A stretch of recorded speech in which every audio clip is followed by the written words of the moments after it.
మీ business ఏదైనా మీ ఊర్లో promotion చేయాలంటే అది సుమన్ టీవీతోనే సాధ్యం. ఇప్పుడే సంప్రదించండి. హాయ్ హలో నమస్తే, వెల్కమ్ టు సుమన్ టీవీ. నేను మీ దివ్య. మనం ఎన్నో రకాలైన మొక్కలు అయితే మనం అబ్జర్వ్ చేస్తూ ఉంటాం. అవి కలుపు మొక్కలు అని చెప్పేసి వాటిని పక్కకు పడేస్తాం. అలాంటి మొక్కల్లో ఎలాంటి ఔషధ గుణాలు ఉన్నాయో మనకి తెలియపరచడానికి మన దగ్గర ఉన్నారు మదర్ ఎర్త్ ఆర్గానిక్స్ ఫౌండర్ మరియు ఆయుర్వేద నిపుణులు. ఇప్పుడు ఆయన మాటల్లోనే అడిగి తెలుసుకుందాం. Hello sir. సార్, ఇక్కడ ఎన్ని రకాల మొక్కలు ఉన్నాయి, వాటి గురించి మాకు కొంచెం ఎక్స్ప్లెయిన్ చేస్తారా? ప్రకృతిలో ఉన్న మొక్కలు ఇన్ని అని చెప్పటం అనేది humanly impossible. Every plant contains medicine. అనౌషధీయం నాస్తి వృక్షం. There is no plant without medicine. Every plant contains medicine. The only thing is we should know about it, what it contains. What phytochemicals in weeds is the subject of green medicine is ancient wisdom. So దీని దగ్గరికి వచ్చినప్పుడు ఇది కొండపిండి. Okay, ఇది కొండపిండి ఆకు. కొండపిండి ఆకు. Okay. So దీన్ని పాషాణ భేది అంటారు. పాషాణ భేది అంటే పాషాణాన్ని కూడా కరిగించే గుణం దీంట్లో ఉంది. ఇది ముఖ్యంగా మూత్రపిండంలో రాళ్ళు, కడుపులో బల్లలు, మూత్రబంధం, మూత్రపిండాలకి సంపూర్ణ రక్షణ. ఈ ప్లాంట్ ఆ విధంగా ఉపయోగపడుతుంది మనిషికి. మనం ఇక్కడ అబ్జర్వ్ చేయొచ్చు, కొండపిండాకు మన కిడ్నీస్లో రాళ్లను కరిగించే సైతం దీనికి ఆ శక్తి ఉంటుందని సార్ అయితే చెప్తున్నారు. కడుపులో బల్లలు, మూత్రబంధం, మూత్రపిండ రక్షణ. ఈ కొండపిండాకు అంత పవర్ఫుల్ అయింది, ఎలాంటి రాళ్లనైనా కరిగిస్తుంది అని అయితే సార్ చెప్తున్నారు. సార్, ఇంకెలాంటి మొక్కలు ఉన్నాయి sir? Asparagus racemosus botanical name. ఇది మూత్రంలో మంట, మూలశంకు, స్తనాల వృద్ధికి, అల్సర్స్, ఎసిడిటీ, స్వప్నస్ఖలనం, పొడి దగ్గు, దీర్ఘకాల తలనొప్పి, అంతర్గత మొలలు, ప్రమేహము, మూత్ర సమస్యలు. సో దీనికి ఇది శతావరి ఆస్పరాగస్ అనే ఇది ఉపయోగపడుతుంది. ఇది చూడ్డానికి మనకు క్రిస్మస్ ట్రీ లాగా కనిపించవచ్చు, కానీ ఇందులో చాలా ఔషధ గుణాలు అయితే మనం తెలుసుకోవాలి. ఇందులో ముఖ్యంగా ఇది అల్సర్, ఎసిడిటీ లాంటివి దీనివల్ల తగ్గుతాయని అయితే సార్ చెప్తున్నారు. ఓకే. ఆక్సిబెర్గియా సెన్సివిరియా. సో దీని మందు గుణాలు, దీని మూర్వ అని కూడా అంటాము సంస్కృతంలో. మూర్వ. ఓకే. ఇది చలవ చేస్తుంది, చెవిపోటుకు అద్భుతంగా పనిచేస్తుంది, వ్రణాలను తగ్గిస్తుంది, కీళ్ళ నొప్పుల్లో పనిచేస్తుంది, చర్మ వ్యాధులు, పైత్య వమనము, కండరాల నొప్పులు, తామర, వాపులు. దీన్ని ఆక్సిజన్ ప్లాంట్ అని కూడా అంటున్నారు. ఇది దీని పేరు చాగా. ఓకే. పెద్ద వృక్షం లాగా అవుతుంది. సో ఇది పేను కొరుకుడు, దానివల్ల వచ్చే బట్టత దాన్ని తగ్గిస్తుంది. తర్వాత కాలిన గాయాలు, ఉబ్బు రోగాలు, నేత్ర రోగాలు, వృషణాల వాపు, వీర్య స్తంభన, నీళ్ల విరోచనాలు, ఒళ్ళు పేలటం. సో ఇలాంటి వాటిలో అద్భుతంగా పనిచేసే చెట్టు ఇది. బండి గురువింద దీని పేరు. అల్లం, ఆర్ద్రక, సంస్కృతం పేరు ఆర్ద్రక, శృంగవేరం. సో ఇది మంచి ఆకలిని కలిగిస్తుంది, నడువు నొప్పులు తగ్గిస్తుంది. సార్, ఇది అల్లం అంటే అల్లం మొక్కేనా సార్? ఇది అల్లం మొక్కే. ఇది మనం కామన్ గా వాడే వంటల్లో వాడే అల్లం మొక్కే. ఇది శొంఠి కూడా తయారవుతుంది. తర్వాత ఎలర్జీ, దద్దుర్లు, చెవిపోటు, దగ్గు, ఉబ్బసం, కాళ్ళలో ఆనెలు, సుఖ విరోచనం, పైత్యము, పార్శ్వనొప్పి, కడుపులో పుళ్ళు, కామెర్లు, వాపులు. సో దీంట్లో అల్లం వల్ల అల్లాన్ని మహా ఔషధి అన్నారు. మహా ఔషధి. అల్లంని మహా ఔషధనం అయితే చెప్తున్నారు సార్. అల్లం తింటే ఇన్ని ఉపయోగాలు ఉన్నాయని ఇక్కడ తెలుసుకోండి.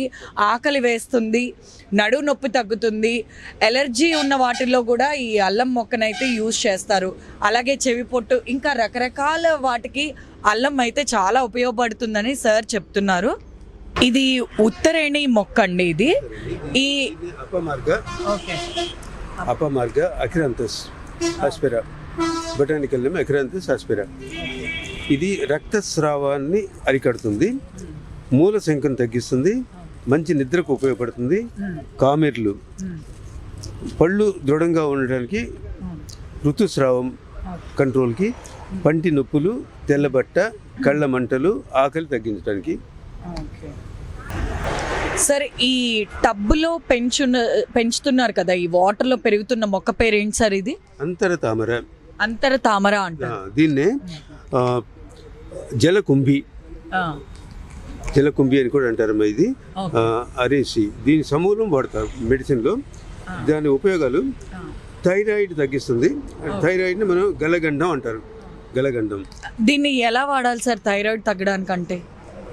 దానికి దీని నిజరసం, జ్యూస్ తీసుకుని తీసుకోవచ్చు. తర్వాత ఇది మన అందరికీ తెలిసిన వామాకే సార్. వామాకు వల్ల యూజెస్ ఏంటి సార్? అతిసారాన్ని తగ్గిస్తుందమ్మా. తర్వాత మూత్రంలో మంటను తగ్గిస్తుంది, కడుపు నొప్పిని తగ్గిస్తుంది, జలోదరము దాని మీద అమోఘంగా పనిచేస్తుంది, అమీబియాసిస్ తగ్గిస్తుంది, దగ్గుకి తిరుగులేని ఔషధం. దగ్గు చాలా ఈజీగా తగ్గిద్ది అంటారు వామాకు. ఎలా ఉపయోగపడిద్ది అంటే ఎలా యూజ్ చేయాలి దాన్ని? డైరెక్ట్గా తినేటివే, డైరెక్ట్గా ఆకునే తినేసేయచ్చు. ఓకే, చాలా రుచిగా ఉంటుంది. కలబంద అనగానే మనం ఓన్లీ ఫేస్కి మాత్రమే ఉపయోగిస్తాము. అలా కాకుండా కలబంద వల్ల చాలా ఉపయోగాలు అయితే ఉన్నాయి. మనం ఇక్కడ చూడొచ్చు, మధుమేహానికి అంటే డయాబెటీస్కి వాడచ్చు, ఇలా చెవి పోటుకి వాడచ్చు, రేడియేషన్ వల్ల వచ్చే పుండ్ల మీద కూడా దీన్ని వాడచ్చు అని అయితే ఇక్కడ రాశారు. అలాగే శిరోవేదన, తలకి కూడా దీన్ని అప్లై చేసుకోవచ్చు అంట. ఇలా చాలా రకరకాలుగా అలోవేరాని అయితే ఉపయోగించవచ్చు అని సార్ అయితే చెప్తున్నారు. సార్, ఇక్కడ మనకు కనిపిస్తుంది కొంచెం డెకరేటివ్గా అయితే ఉంది ఈ మొక్క. ఏంటి సార్ ఈ మొక్క? దీని మొక్క పేరేంటి? దీని పేరు రణపాల అంటారమ్మా. రణపాల. ఇది మెడగాస్కర్ ఐలాండ్ దీని ఒరిజిన్. మెడగాస్కర్ ఐలాండ్ లో అక్కడ దీన్ని లీఫ్ ఆఫ్ లైఫ్ అంటారు. ప్రతి ఎయిల్మెంట్ లోను దీన్ని వాడతారు వాళ్ళు. దీన్ని నిజరసం, రసం తీసుకుని రసం తాగటం. ఆ తర్వాత దీన్ని వాపుల్ని కొంచెం వేడి చేసి ఆ వాపుల మీద కడతా ఉంటారు. సో అదే కాకుండా బంక విరోచనాలను తగ్గిస్తుంది. తర్వాత మూల వ్యాధులను తగ్గిస్తుంది, సెగ్గడ్డలు, యోనిస్రావాలు, ప్రమేహం, సో ఈ విధంగా మూత్రపిండాలు, వీటన్నిటి మీద కూడా దీని ప్రభావం ఉంది. లీఫ్ ఆఫ్ లైఫ్ ప్రతి ఇంట్లో కూడా ఉండదగిన మొక్క ఇది. మళ్ళీ ఈ కట్టింగ్స్లో నుంచి జర్మినేషన్ వస్తుంది, న్యూ ప్లాంట్స్ ఈ కటింగ్స్ నుంచి వస్తుంది. అందుకని దీన్ని కటింగ్స్ లో నుంచి న్యూ ప్లాంట్ వస్తుంది. మనం ఇది మొక్క ఈ ఆకుని పాతేయాలి దీన్ని. అందుకే దీన్ని పత్ర బీజం అన్నారు. బీజపత్రం, పత్ర బీజం. సో ఇది ప్రతి ఇంట్లోనూ ఉండదగిన మొక్క, లీఫ్ ఆఫ్ లైఫ్. రణపాల ఆకు స్పెషాలిటీ ఏంటంటే జస్ట్ ఆకుని మనం భూమిలో నాటేస్తే చాలు, అక్కడ నుంచే మనకు మొలకలు అనేవి స్టార్ట్ అవుతాయి అంటారు. ఇదైతే వినడానికి చాలా అద్భుతంగా ఉంది. పత్ర బీజం లేక బీజపత్ర. Okay sir, thank you sir. ఇన్ని మొక్కల్ని మాకు ఎక్స్ప్లెయిన్ చేసి వాటి ఔషధ గుణాల గురించి కూడా మాకు ఎక్స్ప్లెయిన్ చేసినందుకు ధన్యవాదాలు sir. Thanks for giving the opportunity. I'm grateful to Suman TV. Thank you.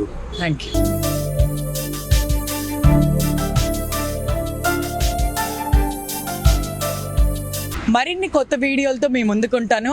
అప్పటిదాకా నమస్తే. కెమెరామ్యాన్ సాయి కిరణ్తో మీ దివ్య, విశాఖపట్నం, భీమ్లీ.